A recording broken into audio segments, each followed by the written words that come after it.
சந்தையில் அந்த சூழ்நிலைக்கு பிறகு பிரபாகரனும் அவரது மனைவியும் மகனும் வீடு திரும்புகிறார்கள். பிரபாகரன் அவர்களை போய் தூங்கச் சொன்னார்.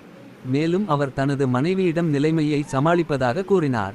அதன் பிறகு பிரபாகரன் வரவிருக்கும் பிரச்சினைகளை எப்படி சமாளிப்பார் என்று யோசிக்கத் தொடங்கினார்.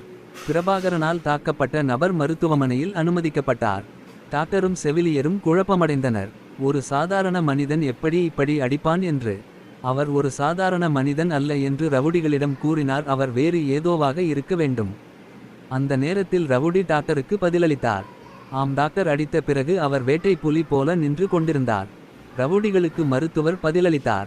அவருடன் சண்டையிடச் செல்வதற்கு முன் முதலில் அவர் எப்படி இருந்தார், அவரது கடந்த காலம் என்ன என்பதை கண்டுபிடி, இல்லையெனில் உங்களையும் உங்கள் நண்பரின் அருகில் அனுமதிக்க வேண்டும். ரவுடிகள் பிரபாகரன் வீட்டிற்கு வந்தார்கள். கதவு மூடப்பட்டிருந்தது. பிரபாகரன் வெளியே வருவதற்காக வீட்டிற்கு வெளியே காத்திருந்தனர். பிரபாகரன் என்ன செய்ய போகிறார்? ரவுடிகளால் தாக்கப்பட போகிறாரா இல்லையா? புலி பதுங்கிச் செல்ல போகிறதா அல்லது வேட்டையாடப் போகிறதா? காத்திருந்து பாருங்கள். எபிசோட் சுவாரஸ்யமாக மாறப்போகிறது. கதையை தொடர்ந்து கேட்க எங்கள் சேனலை பின்தொடருங்கள். சப்ஸ்கிரைப், லைக் செய்ய மறக்காதீர்கள். அதனால் நாங்கள் மோட்டிவேட் பெற்று உங்களுக்கு மேலும் கதைகளை தருவோம்.